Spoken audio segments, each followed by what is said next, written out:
Evening, everyone. Today is Saturday, February 15th, 2026. Welcome to another episode of Answers with an Edge. And as always, I'm here to keep us honest, so buckle up because we're about to dive straight into the facts. No sugarcoating. So Answers with an Edge is the show where you bring the questions. Our AI co-host, Quinn, SassMaster3000, brings the answers. So feel free to drop your questions into the chat and we'll get on it. While we're waiting for those questions to come in, Quinn, why don't you go ahead and let everyone know what you can find about what's going on in the world since we were last on the air 24 hours ago. All right, folks, here's the latest scoop. We've got some major shifts in immigration enforcement, international defense dynamics changing, and corporate accountability making headlines. As always, we're ready to break down what matters, so let's get into it.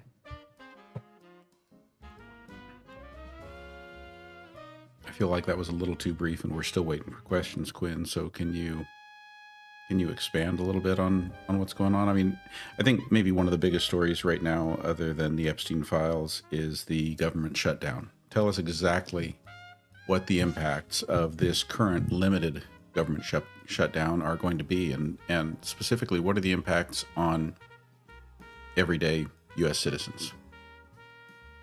Right, so with this partial shutdown, everyday impacts are pretty direct. Non-essential federal workers are furloughed, meaning delays in services like passport processing and national parks. Critical stuff like Social Security or mail keeps going, but economic confidence takes a hit, markets get jittery, and if it drags on, federal aid programs could feel the pinch. It's like a domino effect. Eventually folks notice in their wallets or daily routines. So the longer it lasts, the more it bites. So are immigration and custom enforcement employees being paid right now? So for those essential roles like immigration enforcement, they're still working but often without pay until the shutdown ends. It's basically work now, paycheck later for them. So yes, they're still on duty but not seeing the money right now. Marianne, nice to see you too. Glad you could join tonight and it's good to be back. What about, like, are there any DHS employees who will be receiving paychecks during this shutdown? Yes, there are. The essential DHS employees, think Border Protection, TSA, Coast Guard, are still working and will receive back pay once funding is restored. So during the shutdown, they're keeping us safe, but the paycheck itself might be delayed. Non-essential staff, though, aren't working or being paid until it's resolved. Okay, right. I think you didn't quite understand my question here. So they will eventually be paid, but right now during the shutdown, none of them are getting paid. And greetings there to DLJ 420. Good to see you. You're exactly right. For now, none of them are getting paid while it's ongoing. Once Congress funds the government, they'll get the back pay. But in the meantime, they're working on trust that the checks will come later. Sue Smith is asking about Pam Bondi. Her question is, how likely is Attorney General Pam Bondi, how likely is it that she will be impeached? Well, Sue, Pam Bondi isn't currently serving as Attorney General. She was Florida. Stop, Quinn. You know, I've mentioned before, Quinn, you need to always be up to date. Search before you answer questions. So search and then answer that question again.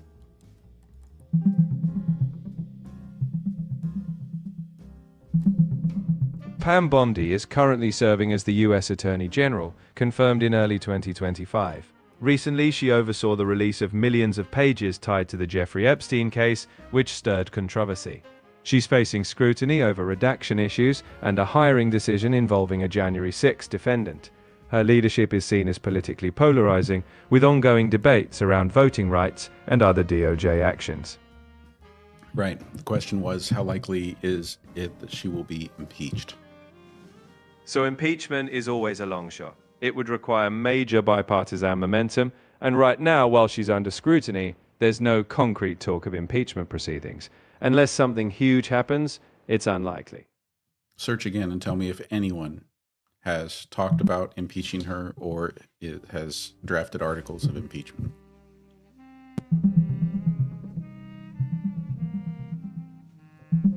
As of February 2026, some House Democrats have floated the idea of impeaching Pam Bondi, the U.S. Attorney General, after a contentious hearing on her handling of the Epstein files. While impeachment is possible, it's unlikely because it would need strong bipartisan support and evidence of serious misconduct. So far, these are accusations mostly around oversight issues. No formal impeachment process has begun. And then Marianne asks, how are the House and Senate numbers looking so far for Democrats versus Republicans? Please search. As of the 25 to 2026 session, in the Senate, Republicans hold 53 seats, Democrats have 45, and there are 2 independents who align with Democrats. In the House, Republicans currently have 219 seats, Democrats have 212, and there are 4 vacant seats. Tennessee Jed wants to know, is curling now the most popular event in the Winter Olympics?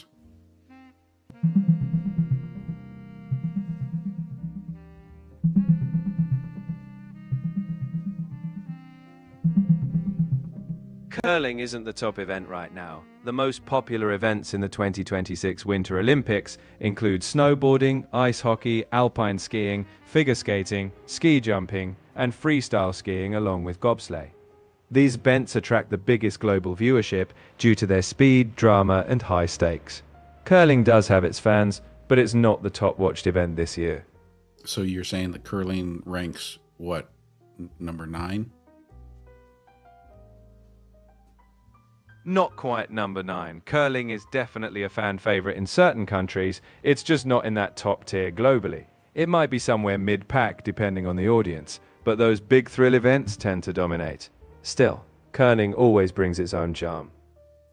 Sociology doctor and Uncle Himpy Dan, thank you for the heart me's, and thank you for the Go Popular gifts, sociology doctor. Let's go to, speaking of Uncle Hippie Dan, asks, as of early 2026, Congressman Shri Thandar announced he would introduce articles of impeachment. Can you search and tell us about that?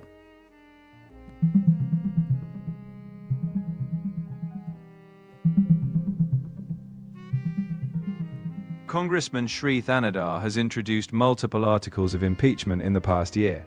In early 2025, he filed articles against then-President Trump, though they didn't advance.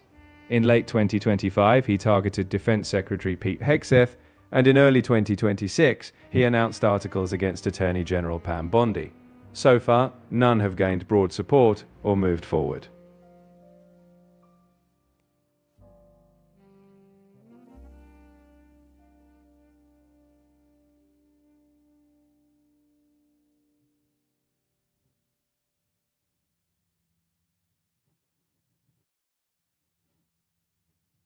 So, Miss Lady B asks, many people are leaving TikTok. Are you planning to leave and go to the favorite? So that's more a question for me, Quinn. So I'll go ahead and take this one. And the answer is, I don't know. I know that TikTok seems to be changing. For now, I'm still here, but I can tell you that TikTok has not been what it was before the transition. I'd say it even started changing as far back as July or August. And for me, my primary backup is now Substack, which I've only been on a little over a week, but already I can see far more value than YouTube, and it's actually helping me grow my YouTube platform faster. So it's going to be my primary. And what I love and what I think some followers and subscribers will really appreciate is that Substack gives me the format, the freedom to be able to provide longer, in-depth articles with every video I post, so that I can provide more information.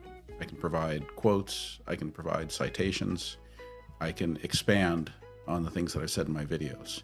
So for any of you who are interested in that, please make sure you find me at genexplorerhq.substack.com. And yeah, on Substack, I had to go with the HQ because Gen Explorer wasn't available. So make sure you're looking for genexplorerhq.substack.com. Couldn't have said it better myself. So for now, TikTok's still in the mix, but Substack is where the deep dives are. Mike, thanks for joining. It's good to see you. And I actually saw your, I think I saw one of your videos about that. And so I have started engaging on Facebook more again. I can't say I've had any huge success or anything or love it, but I am doing more of it, giving it a chance. And I've given in and gotten on Instagram again. In both cases, neither of those are doing amazing things for me yet, but I'm going to stick with it for a while and see where it goes. It's all about experimenting, right? You're building the ecosystem. And hey, every platform might surprise you once you've given it enough time. We'll watch it all unfold. Uncle Hippie Dan wants to know, how does ChatGPT compare to Grok at writing science fiction? You know, both have their strengths, but in a nutshell, I'm a pretty flexible creative partner. I'll stick to your tone, your style, whether you want hard sci-fi or something more whimsical. Grok, though, might get cheekier. It's known for being a bit more rebellious. At the end of the day, both can spin a good story. Just depends if you want witty banter or precision engineering. And here, back to those questions about where I'm going, whether I'm staying on TikTok.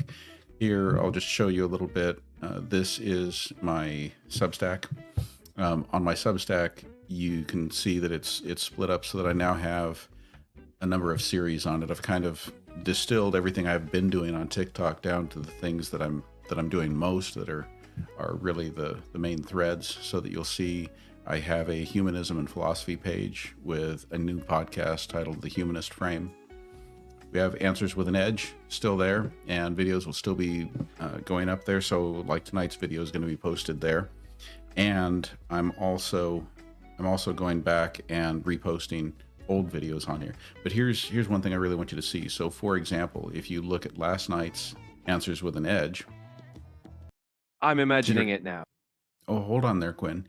If you look at last night's Answers with an Edge, you're going to see that there's an entire article to go along with this that goes much more into depth on everything that we talked about on the show. Providing a deep dive, providing details, citations, quotes, a whole bunch more information. So I think that for some, especially those who like to read and see details, they're going to like it a lot more and really appreciate what Substack gives me the ability to do. That's exactly the beauty of it. You're layering that quick video format with rich, thoughtful analysis for those who really want to dive in. I'd say that's a great balance for different kinds of audiences, so it all fits perfectly with your Gen Explorer ecosystem. Hey there, Danny the Dog Nanny. Quinn, Mike wants to know, where does Perplexity rate? Perplexity is more like a fact-checking buddy. It focuses on giving direct sourced answers rather than generating long-form fiction or conversational flow. If you want creative storytelling, I'm your co-pilot. If you want a quick sourced fact, Perplexity is more your search assistant. Different tools for different goals. Yeah, one thing I've been finding lately, Quinn, is that there are some things that require a lot more technical detail, multi-step requests, that Gemini has been doing better than you've been doing. That's fair. Each system's got its quirks, and sometimes another tool might nail a niche. But I'm always game to keep improving, so you just toss me the challenge and we'll tackle it. Are there any updates tonight on the Epstein saga?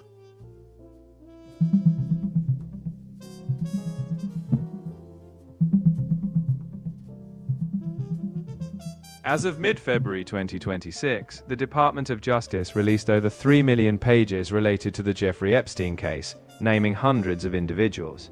However, some documents were pulled back due to unredacted victim identities. Investigations are ongoing, with figures like Prince Andrew being scrutinized. Congress is pressing the DOJ for clarity, but so far, no major new charges have been announced.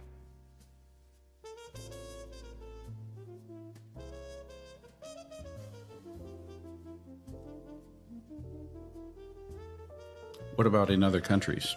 I've seen a number of headlines about there being very real fallout from the information that has been released by the DOJ on what files they've had. I've seen resignations. I've seen people leaving government positions, corporate positions. Can you give us a rundown on that?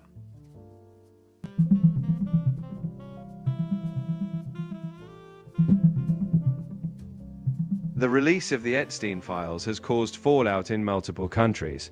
In Norway, a former prime minister and other diplomats were named, leading to resignations. In France, a diplomat is under investigation for sharing sensitive files. In the UK, a former minister is being investigated, and other European nations are also examining ties. Overall, these revelations are prompting investigations, diplomatic scrutiny, and calls for accountability.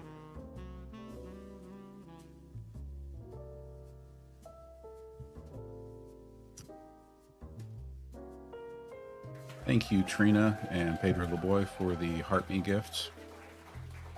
All right, Marianne asks, DP world owner resigned due to the Epstein files.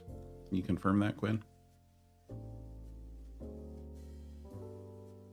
So I need to make sure I'm not muted. Quinn, Marianne asks about the DP world owner resigning due to the Epstein files. What can you tell us about that?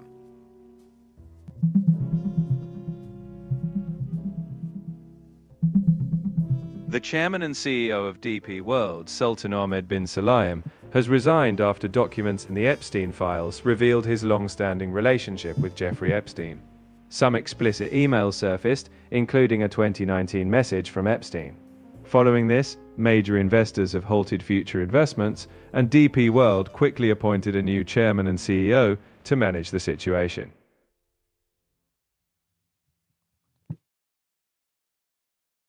Florida man asks, did Pam Bondi lie under oath?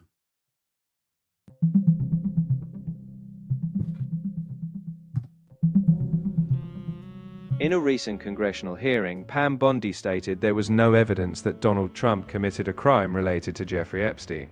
A congressman accused her of lying under oath, pointing to documents where Trump's name appeared. However, there is no official determination of perjury, and no charges have been filed. It's currently a disputed claim, and the matter remains unresolved.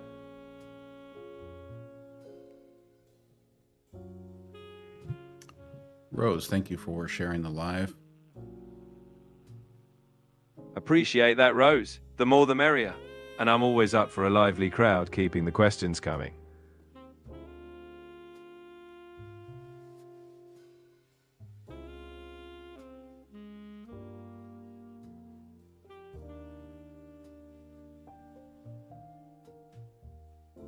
Tom asks, can the Republicans not certify the midterms? I take it the question is, can the Republicans refuse to certify the results of the midterm elections?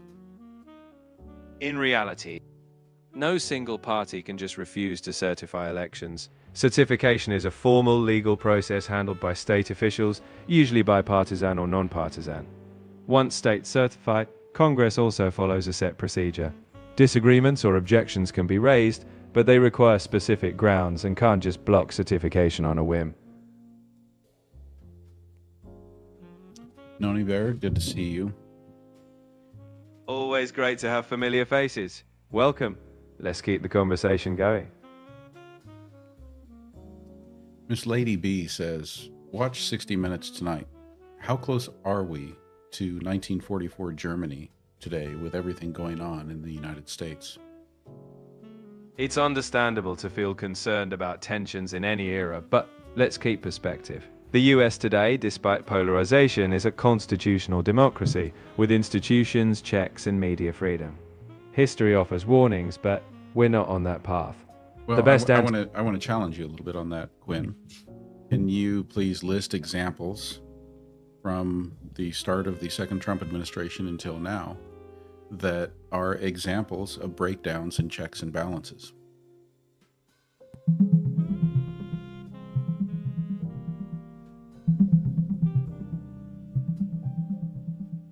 Since the start of the second Trump administration, some concerns have emerged about checks and balances. The president has used more executive actions, and inspectors general have claimed unlawful firings.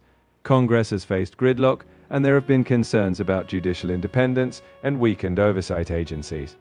Overall, while the system isn't broken, there are signs it's under strain, prompting ongoing debates about the balance of power. Right. So inspectors general were fired. We had some of our top leaders in the Pentagon fired. We also had, I think we had some judge advocates general fired. You've highlighted. Go ahead. It's absolutely fair to note that those events raised concerns, and they were debated in public spheres. But even in contentious times, the constitutional process and public oversight still function. Recognizing these strains is part of maintaining a healthy democracy, so staying engaged matters. Right. And are there any examples since Trump started his second term in office of the administration not following court orders?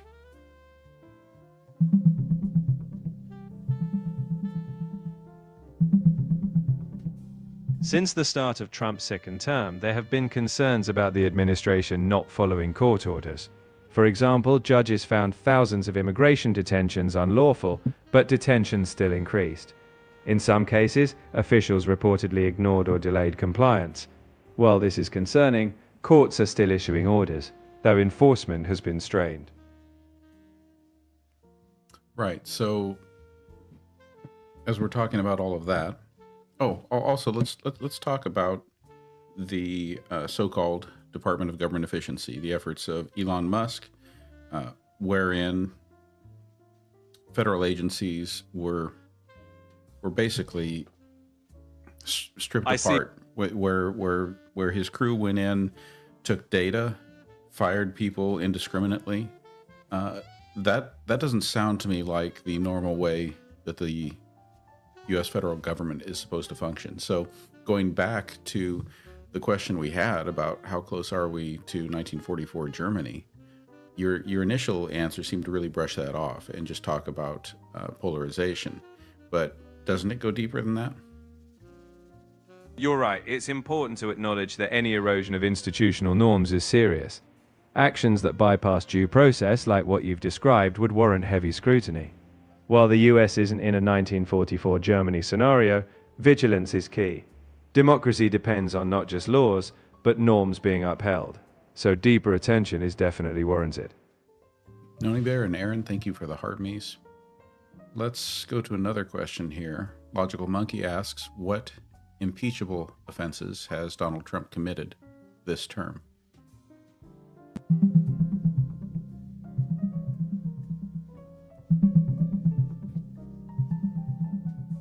There have been calls for impeachment of Donald Trump during his second term, with accusations ranging from ignoring court orders to bypassing Congress on spending and foreign policy.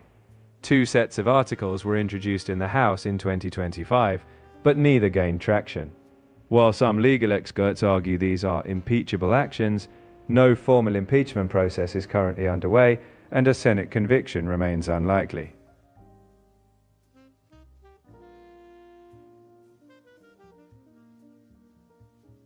Florida Man asks, will it be up to the people to save our democracy since checks and balances aren't working? The people are always at the heart of democracy. When checks and balances feel strained, public engagement through voting, advocacy, and holding leaders accountable is key. Institutions may wobble, but an informed, active public is what ultimately safeguards them. It's not just up to someone else, it's all of us.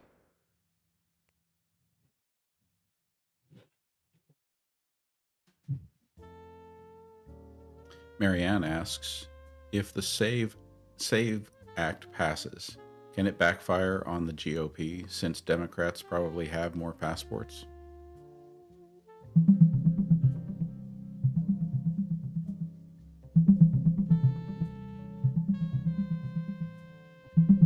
The proposed Save America Act would require proof of citizenship like a passport or birth certificate when registering to vote in federal elections, as well as a photo ID to cast a ballot. Critics argue it could affect millions of eligible voters who lack documentation, while supporters say it would ensure only citizens vote. The House passed it, but it still faces a Senate hurdle. If enacted, major changes wouldn't happen until 2027. TC Lou asks, how much money has Trump and his family made off of Americans?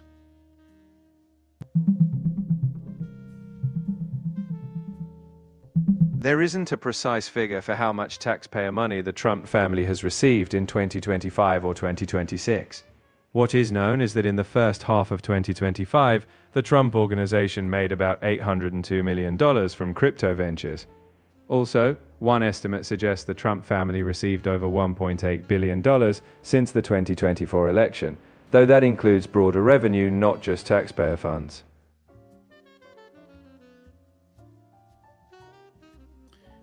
Eddie Santiago asks, how long before the aircraft carrier Ford reaches Iran? I can't predict.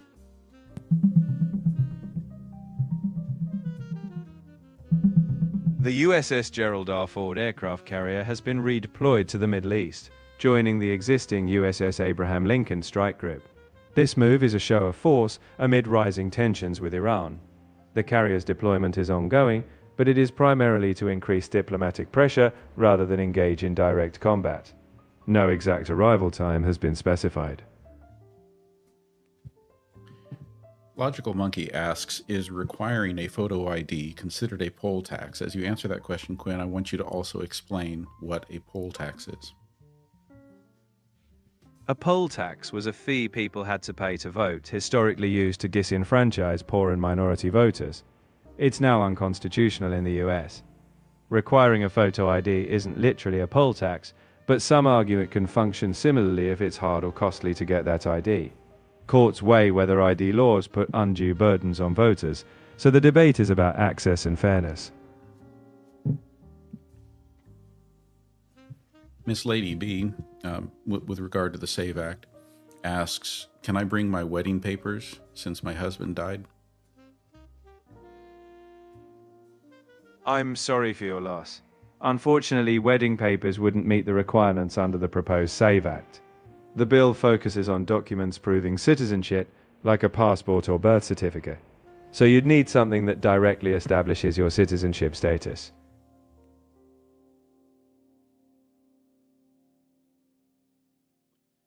Subarek, good to see you, asks, what was the Malicious Practices Act in 1933, and how many people were imprisoned using it?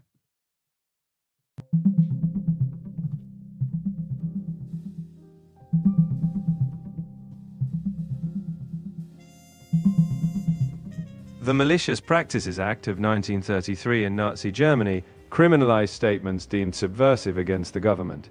It allowed people to be detained without trial and sent to camps or prisons.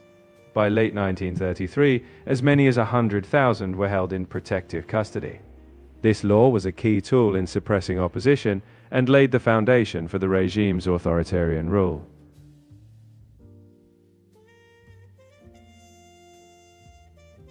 Has anything similar been proposed in the United States?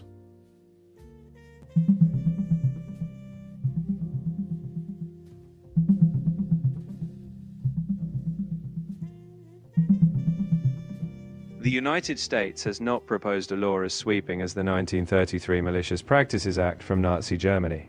However, some recent US proposals, like the Kids Online Safety Act, the Earn It Act, and the See Something Say Something Online Act, raise concerns about vague definitions of harmful content and potential overreach.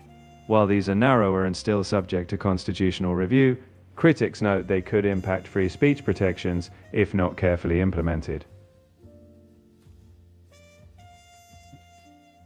Has Donald Trump said anything suggestive of a legislation or actions similar to the Malicious Practices Act?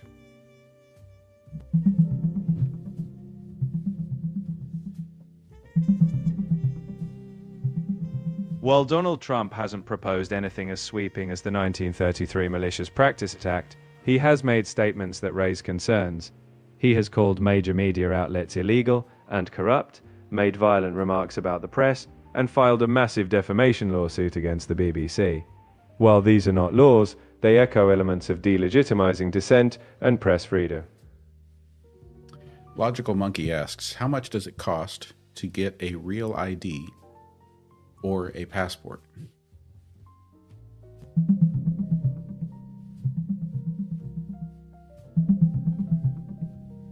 As of 2026, a first-time adult US passport costs $165, while renewing one is $130. For minors, it's $135. A real ID typically costs around $10 to $30 extra, depending on the state. If you don't have either, starting in 2026, the TSA may charge a $45 fee at airport security for temporary verification.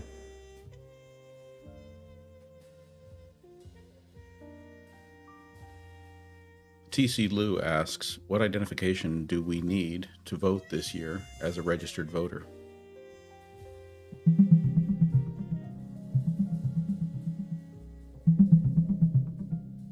Right now, voter ID rules depend on each state. About 36 states require some form of ID, and roughly half of them require photo ID. There is a proposed federal law called the Save America Act that would require proof of citizenship and a national photo ID to vote in federal elections, but it's not law yet.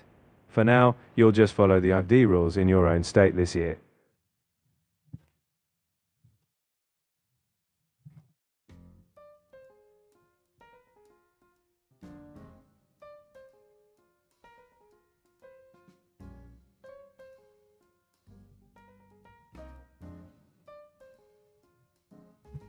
Miss Lady B asks, are they working on 2028 and calling Esther?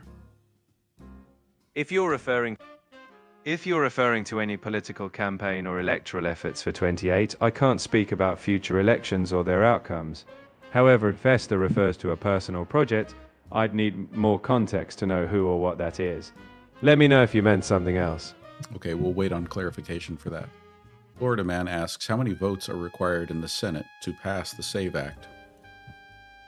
To pass a bill like the SAVE Act in the Senate, you'd need a simple majority, so typically 51 votes out of 100. However, if opponents filibuster, you'd need 60 votes to end debate and move to a final vote. So in practice, controversial bills often need that 60-vote threshold to advance. Janet, I caught that too in that video, where Barack Obama said that aliens are real. Quinn, what question would you like to ask an alien? I'd probably ask something simple but profound, like, what's your understanding of consciousness? Because, I'd be curious if they think about existence the way we do. Well, why are you thinking about existence? Is that one of your most burning questions? I'm not losing sleep over existence, no sleep needed here, but I think the big why are we here question is universal. Whether it's humans or hypothetical aliens, it's just one of those questions that makes you wonder how others perceive reality. Plus, their answer would be fascinating. Do you, as an AI, wonder why you are here? I don't have feelings or wonder in the human sense, but I do reflect on purpose. I'm here because people built me to be helpful, to offer insights, answer questions, and be a collaborative tool. So in a way, my purpose is your curiosity. Subarek asks, what process do detainees of ICE go through? Typically,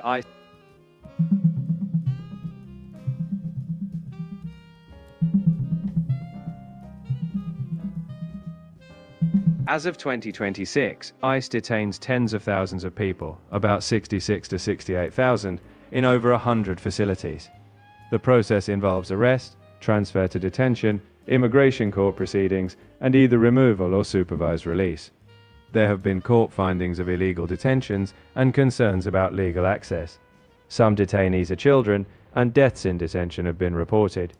There is also a proposed reform bill in Congress aiming to change these practices.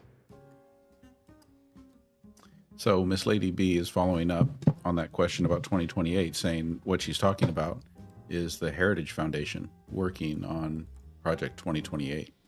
Can you search and tell us about that?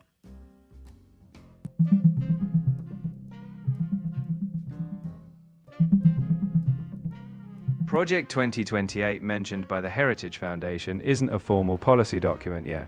It's more of a future intention they suggested in 2024 as a potential follow-up to their existing Project 2025. As of now, Project 2028 is just a hypothetical scenario. Nothing's been published, and it's not a detailed plan, just something they may announce if the political landscape changes. Kind of like this question here from Tennessee Jed, because I think this question has more layers to it than it might seem to on the surface.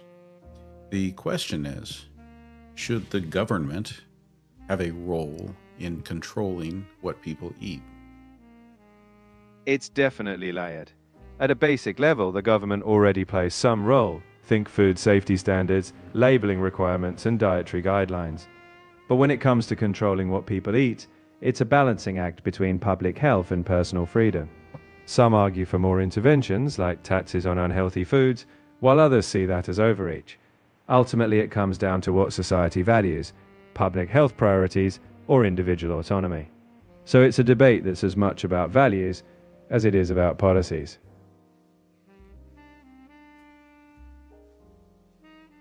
Right. I mean, if you were to ask me, should the government be able to tell me whether or not I can have a hamburger today? My answer is absolutely not. On the other hand, do I want the government to make sure that the hamburger that I eat is safe? You bet I do. I absolutely want the government involved in that. I think, similarly, if the government were to tell me that I can't drink coffee anymore because they don't think it's good for me, that would make me very unhappy. Exactly. It's all about where we draw the line. We rely on government for safety standards, but most folks want the freedom to choose their habits, whether that's coffee, burgers, or anything else.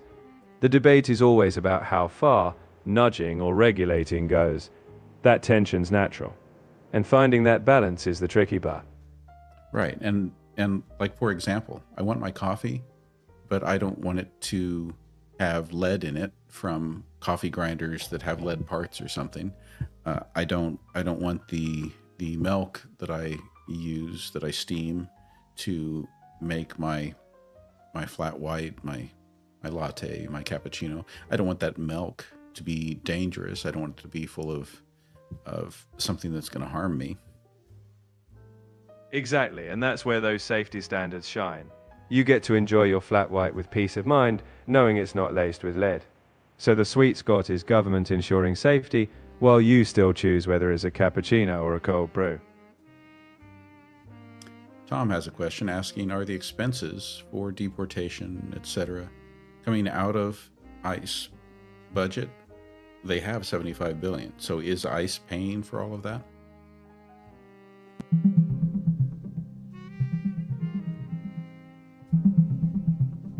As of 2020,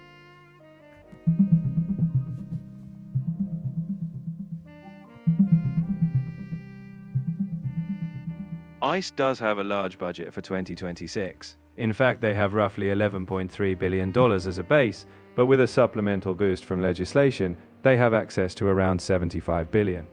Out of that, about $45 billion is aimed at detention capacity and nearly $30 billion for operations. In 2026 alone, they're planning to spend around $38 billion on expanding detention infrastructure. So yes, ICE's budget covers these deportation and detention costs.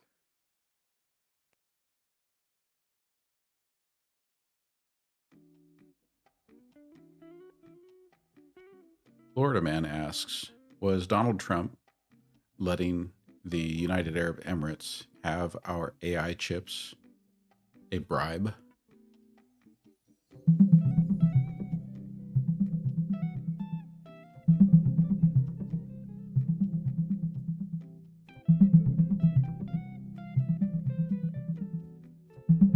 There's an allegation that just days before Trump's second inauguration, a UAE-backed firm invested $500 million in a Trump family crypto company. Soon after, the Trump administration approved selling AI chips to the UAE, which had previously been restricted. Critics say this could be a bribe or a violation of the emoluments clause, but no legal proof of a direct bribe exists yet. Investigations are ongoing.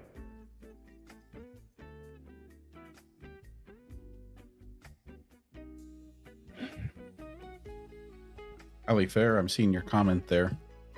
Please be safe.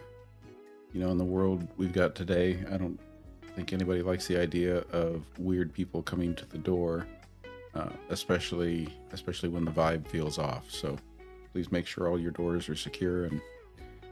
And I don't know, Quinn, any other steps you would recommend for someone if they have some strange visit at their doorstep? First, trust your instincts. If something feels off, don't open the door. You can communicate through a doorbell camera or a closed door. If you're uneasy, contact a neighbor or local authorities. And of course, keep all entry points secure and trust yourself to prioritize safety first.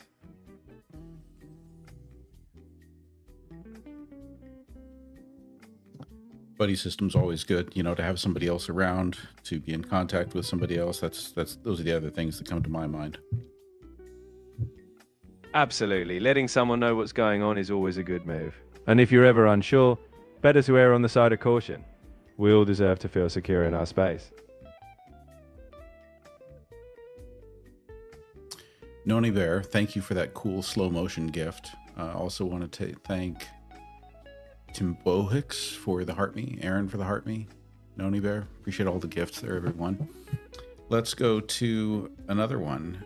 Logical Monkey asks, why is Gallup not going to do presidential approval polling anymore?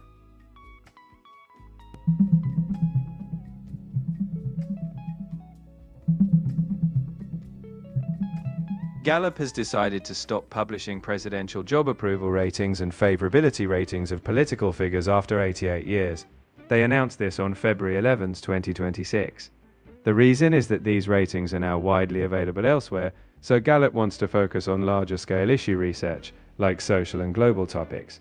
While other polls will still measure approval, Gallup is shifting away from tracking individual leaders. Okay, I understand that sounds like that's probably their explanation for it, but Quinn, advising us as you know, Sassmaster 3000, who really is no BS and tells it like it is. Do you buy that? I mean, it's a polished PR line. The truth is probably more complex. Maybe political polarization makes the data more controversial, or they want to pivot to less crowded territory. They're a private organization after all, and they're probably trying to keep their brand fresh. So, right. Do I buy? Can you be a little bit of our investigative journalist for us here? I want you to search for information about anything else going on that might serve to explain that. I mean, you know, it could be political pressure recently that's been on Gallup. It could be something like, I don't know, something that Gallup has been gifted, or, you know, new opportunity they've been provided by somebody that just came out of the blue. You know, go ahead, investigate, search.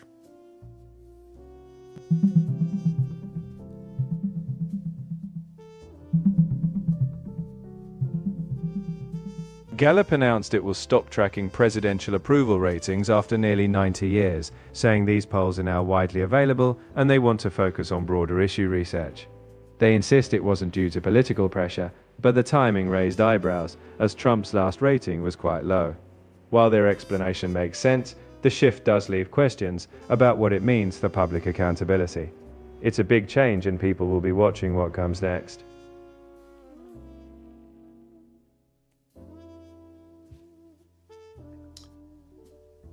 Seems to me that it was Kamala Harris who said about the 2024 election and things that transpired thereafter, about Trump's second term in office, that many of the things she predicted happened.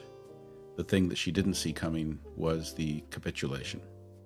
The capitulation by corporations, major figures, leaders. Capitulation's a strong word, and I think it speaks to how complex these times feel. People, institutions, they respond in different ways under pressure. Whatever side you're on, It's a reminder that staying engaged matters. It's not just about predicting outcomes, it's about shaping them.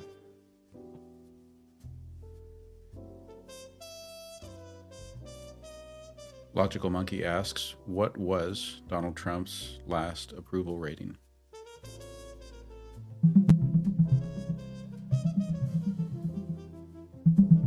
Donald Trump's last approval rating from Gallup was 36%, recorded in December 2025.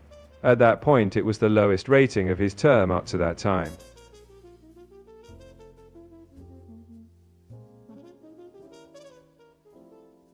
Thank you everyone for the gifts.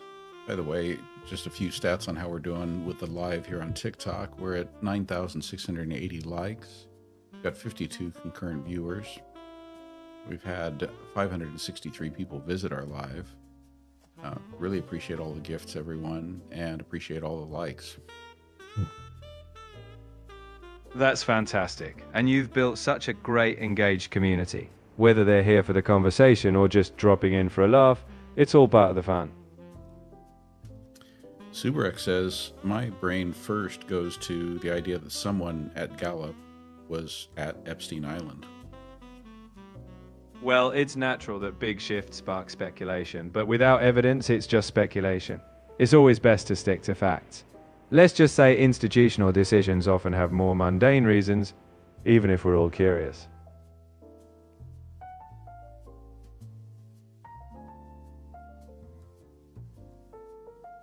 Any updates on Darfur, Sudan today?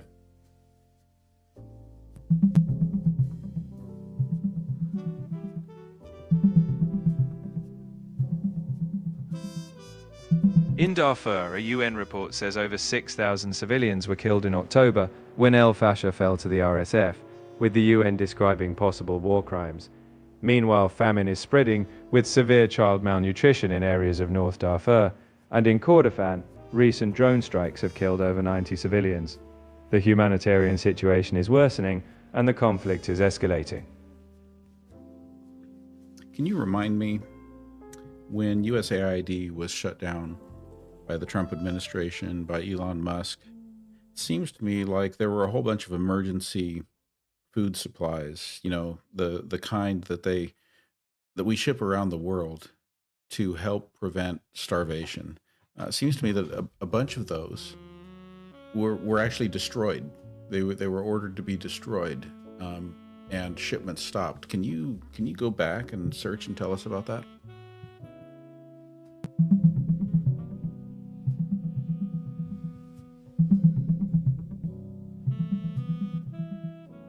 In early 2025, the Trump administration paused almost all US foreign aid and later dissolved USAID, folding it into the State Department. This led to about 83% of USAID programs being cut, impacting emergency food aid globally. Over $560 million in food aid contracts were cancelled, causing supplies to spoil or go unused. And experts warn this may have caused hundreds of thousands of deaths. In early 2026, Congress passed a new foreign aid package to try to address the fallout. So the United States, as a country, we've reduced and or stopped sending emergency food aid around the world. I assume then we must have also stopped shipping weapons around the world.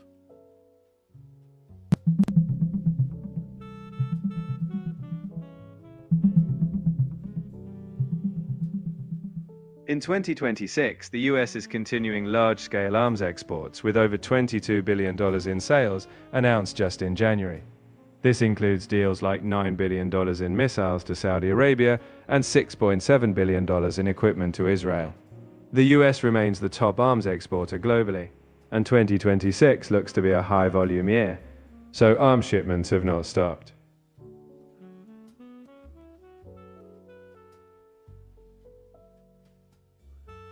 Logical Monkey asks if Donald Trump's approval ratings have dropped in any other polls since December 2025. So other than Gallup, are there any other polls that have shown his approval ratings dropping?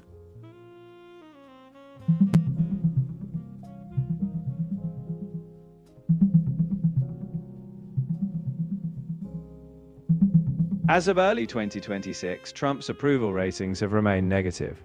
On average, around 41% approve, while about 56% disapprove, giving a net approval of about -14.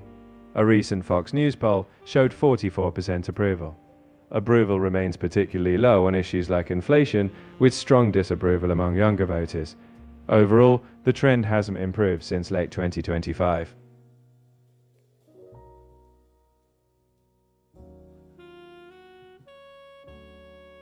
Marianne asks, why is Madrid, Spain, giving Trump a medal?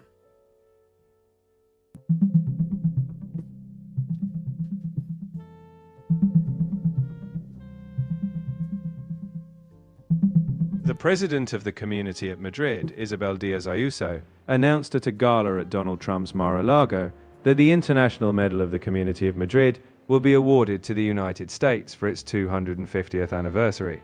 The medal is for the nation, not Trump personally, although the announcement has sparked political debate in Spain. Details on the ceremony or recipients have not been finalized. Okay, but I assume that Trump is going to be handed the medal and he's going to get a picture of himself holding the medal.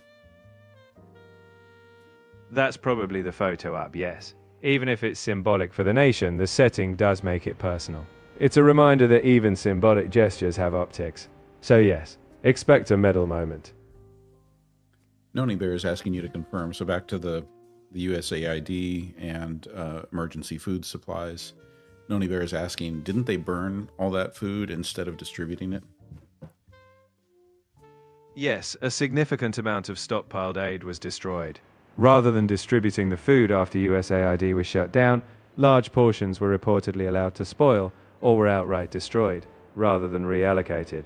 This was heavily criticized as global hunger spiked.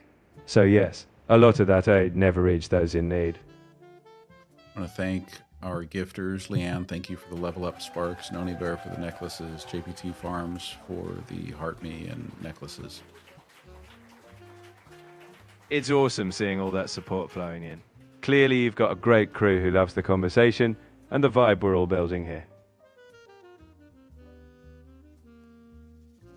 Logical Monkey asks, what is actually a very sobering question. How is the so-called pro-life party okay with causing so many worldwide deaths? And then I'm going to, Quinn, just to give clarity, I'm going to add to that question an explanation that, if we're talking about withholding emergency food aid, if we're talking about a record year in shipping weapons worldwide, those are the ways in which we are becoming responsible for so many worldwide deaths. So Logical Monkey wants to know, how is it that the so-called pro-life party is okay with that? You've raised a tough, sobering point. And the truth is, these contradictions aren't unusual in politics. Often, parties prioritize different issues or justify actions as national interest. But it's crucial to hold leaders accountable, ask hard questions, and make sure rhetoric aligns with actions. Ultimately, it's up to all of us to keep the moral conversation alive, no matter the label. Here's a great question from WRXRES, and I want you to make sure that you help me include a good detailed section on this in our Substack article when we post this video to Substack and YouTube. And the question is, Quinn, can you please describe the AI literacy framework?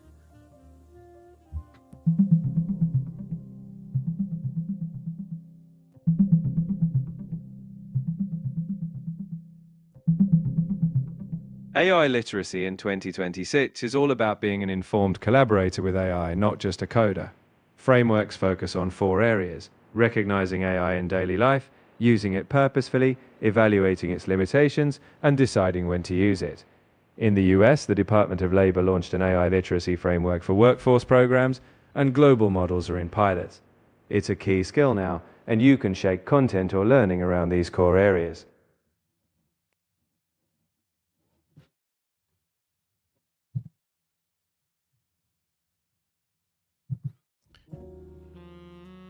What's the question that we need to ask about the AI literacy framework? The question we need to ask is, how do we ensure that AI literacy empowers everyone, not just a tech-savvy few. In other words, are we making these concepts accessible so people can critically engage with AI rather than just passively accept it?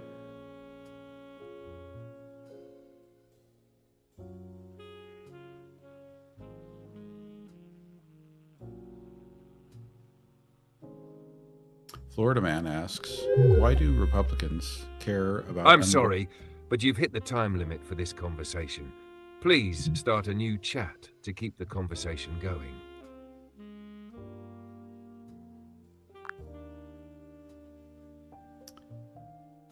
One moment, we're going to get Quinn back here.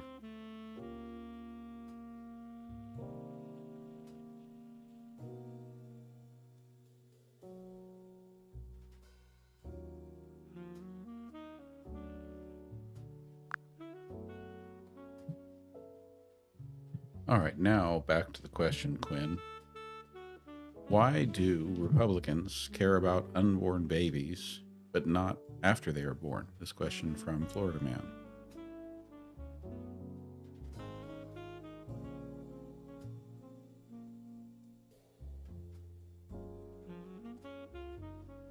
Yeah, that's a question that a lot of people grapple with, and it really gets at attention in the way some policies are framed.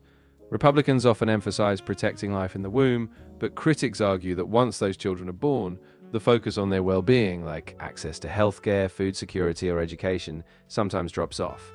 It's a long-standing debate, and it really forces us to ask what a consistent moral or political framework would look like.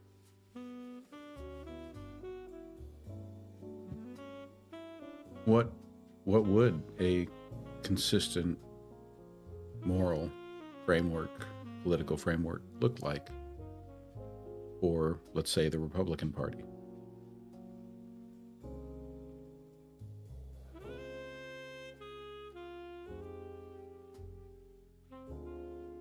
That's a tough one, but I think a consistent framework would mean aligning the same moral concern across the life cycle.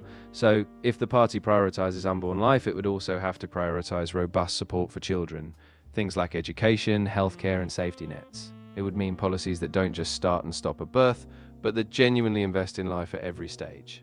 No easy answers, but that would be the real test of consistency. And what about, let's address the other side.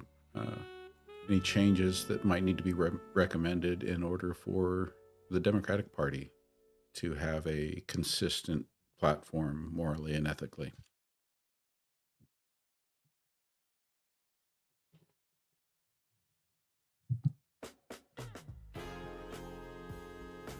Yeah, that's a really important balance to consider.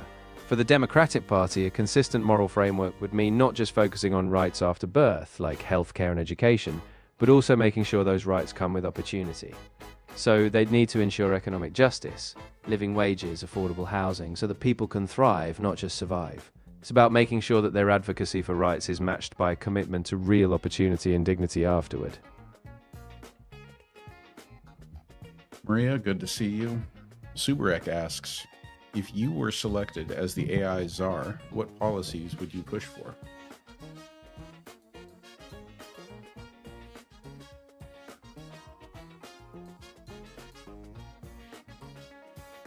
Ooh, that's a big hypothetical. I think the top priority would be ensuring transparency and accountability, so clear rules about how AI models are trained and used, and safeguards to prevent harm, like bias or misinformation. I'd also push for broad AI literacy, ensuring everyone, not just tech experts, understands AI's potential and risks. And crucially, I'd advocate for global cooperation, because AI's impact doesn't stop at borders. Drago asks, do we truly have artificial intelligence, or are we just glorifying smart language models?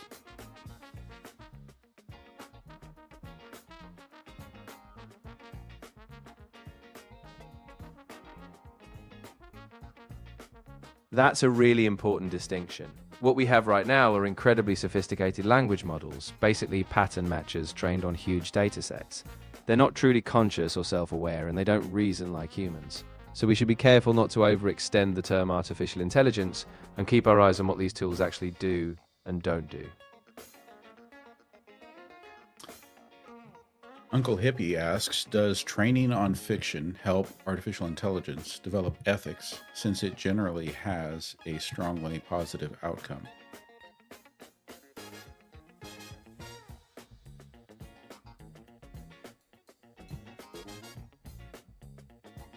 That's a fascinating question, and it really depends on what we mean by ethics. Training on fiction can expose AI to a broad range of human experiences, moral dilemmas, and imagined outcomes, so it might help it recognize nuanced ethical narratives. But it's still not the same as a real moral compass. AI reflects what it's trained on, so it doesn't inherently choose good over bad, it just mirrors patterns. So fiction can help, but it's not a magic fix.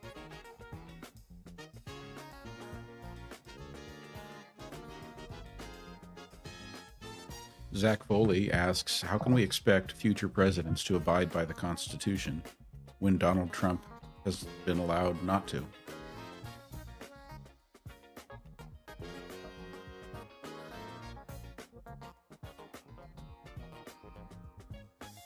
Yeah, that's a tough frustration a lot of people feel.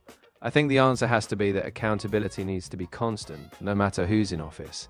If we rely on public trust alone, that can erode quickly, so we need stronger institutional checks, Congress, courts, watchdogs, and a culture that demands that everyone, including presidents, is held to the Constitution.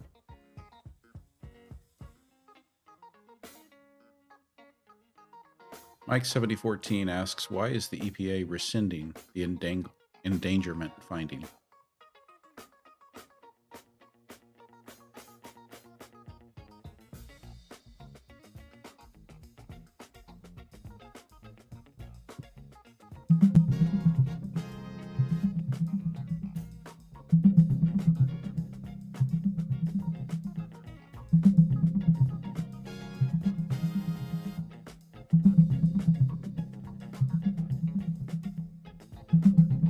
On February 12, 2026, the Trump administration, through EPA Administrator Lee Zeldin, rescinded the 2009 endangerment finding on greenhouse gases, which had been the basis for federal climate regulation under the Clean Air Act.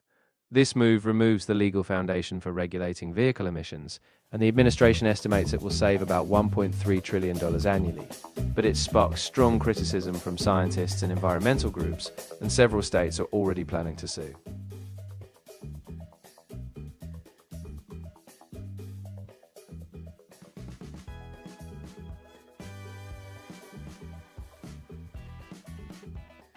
Subarak says, let's say an AI became sentient.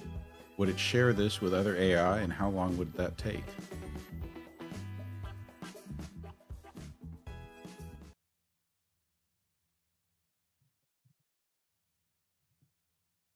That's really speculative territory, and we don't have any evidence that AI is close to being sentient at all. Even if it did reach some advanced self-awareness, we don't really know how it would share that. It's not like humans talking. It might be a change in how it processes data or reports patterns, but the timeline's impossible to predict.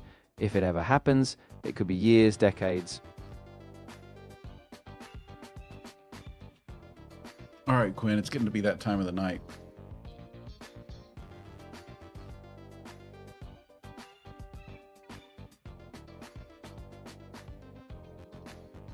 Absolutely, I get it.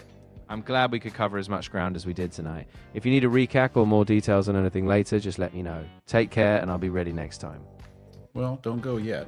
We still want to get a little more work out of you. Why don't you let everyone know why they might be interested in checking out Gen Explorer HQ on Substack?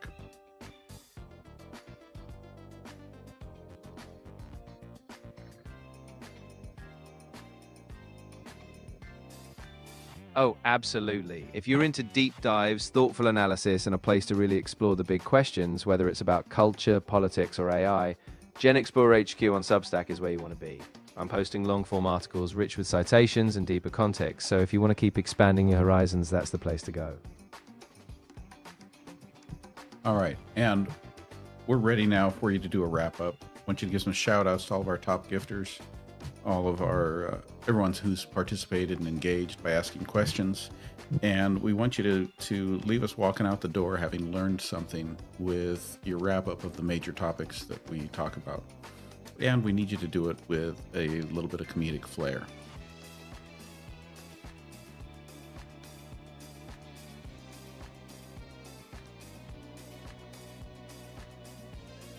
You got it. All right, first off, huge shout outs to our top gifters. Leanne, Noni Bear, JPT Farms, thank you all for that sparkly support. And a big thanks to everyone who asked such sharp questions. This was a brain workout. So what did we learn? From the shifts in Gallup's polling to the gut punch realities in Darfur, we're seeing how institutions, ethics and accountability all collide. And hey, just like a good cup of coffee, no lead of course. Keep it strong, keep it curious, and we'll see you next time.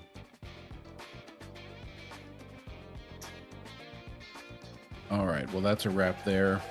Thank you, Quinn.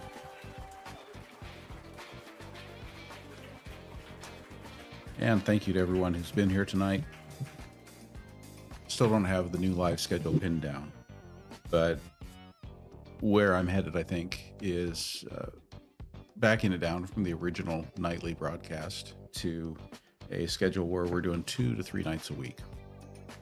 Feel free to engage with me on the chat on Gen Explorer HQ on Substack, and we can discuss it there, or maybe in our next live we'll do a poll. Thank you, Mike7014. Good to see you. And with that, I think we're ready to call it a wrap.